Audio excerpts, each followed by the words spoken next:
May mensahe si Angel Locsin sa lahat ng fans at netizen na nakakamiss sa kanya at naghihintay sa muli niyang pagbabalik showbiz matapos ang halos 2 taong walang social media at showbiz hiatus.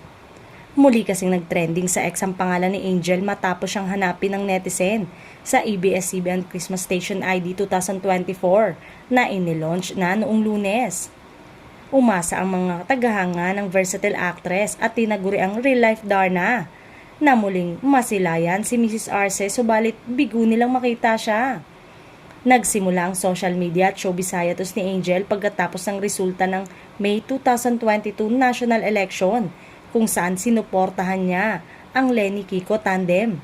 Pero nasa likod ng mensahe sa verified Facebook account ni Angel na nagpapasalamat sa kanyang nakakamiss sa kanya ay admin lamang ng page at hindi ang tunay na Angel Locsin. Fans, angels, and everyone who loves her, we all miss her deeply. In perfect time, we'll finally see and watch her again. Thank you for your unwavering love and support for Miss Angel Locsin. Angels, mababasa sa post. Kahit hindi aktibo sa pagpo-post ng aktres, lagi namang updated ang nabanggit na page na nagpo-post ng throwback photo at video clips ng aktres.